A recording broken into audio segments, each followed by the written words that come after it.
Hello all, welcome to Kalam Learning Lab YouTube channel. In this video I want to give you a framework which will help you people in taking up any internships. And let us understand what is basically an internship program and why every company offer an internship program, and how every student is as a trainer and teacher, I teach students and everybody asks me, sir, can I get an internship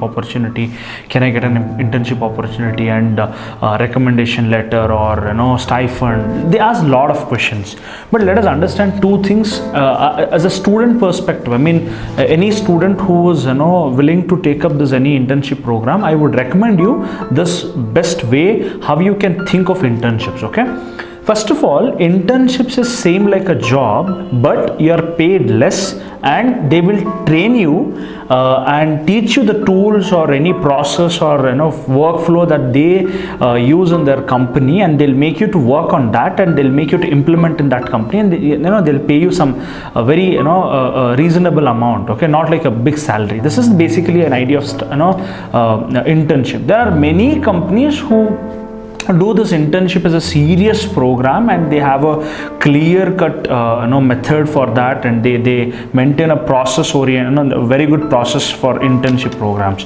But there are many small companies and startup companies who actually hire some random person, and they take them, they make them to work as a full-time employee, and they teach, and they don't know exactly they cannot differentiate between what is internship and what is full-time job. So let us look at a student perspective point. Let us not understand the employee, employer who is giving this internship opportunity.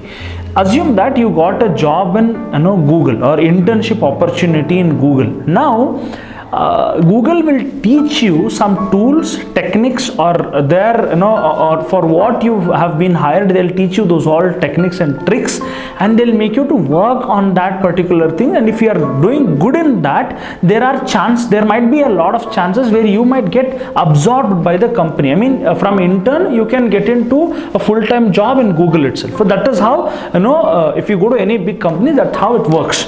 But majority of, maybe this happens in tier 2 city, but also in metros also, majority of the companies or small startups. So what they do is, assume that there is a company who is into soft drinks, okay, manufacturing soft drinks, or they are into this organic products or wellness product, or they are into this cosmetic industry or food and beverages industry, or they have a hotel, or they have a restaurant, or any food chain or a fast food center, or they have they are into training or coaching institute or center.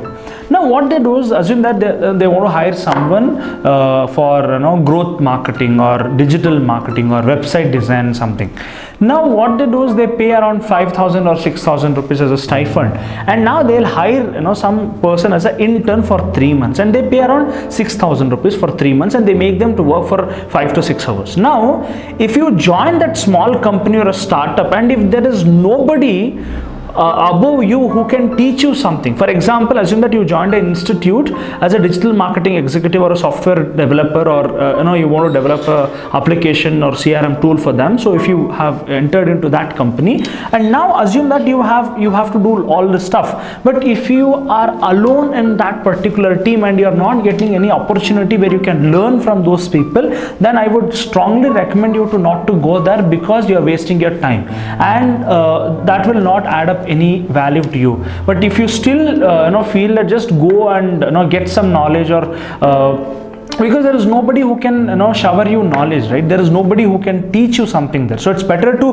not to go there. But if you still want to learn on your own, self-learning, but still you want to get paid, I mean, you want to feel that accountability and work, then you better can take a call. But these kind of companies might not help you. For example, if you're joining some food and beverage company and you want to work there as a web developer, and you want to develop a website there should be some team who is already working on that, and they have to give you some part of work where you can implement those things. But if you are alone in that team, and if you're working there as an intern, maybe it would be more of self-learning, and that cannot be called as a regular internship program. So that's the one better way of looking into things. Either you have to join a company where the group of people are working on certain thing, and you go there to work to complement the bigger project as a small, you complement it with your small task that you do, and you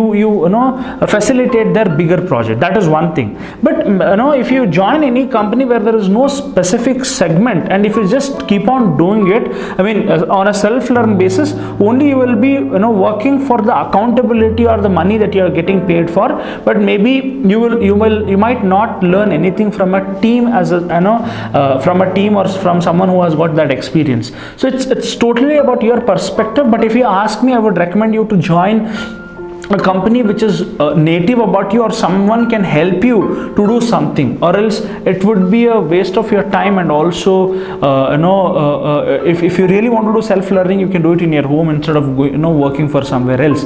But at an execution matter, it's a good option. But you have to think about these two things and take a call.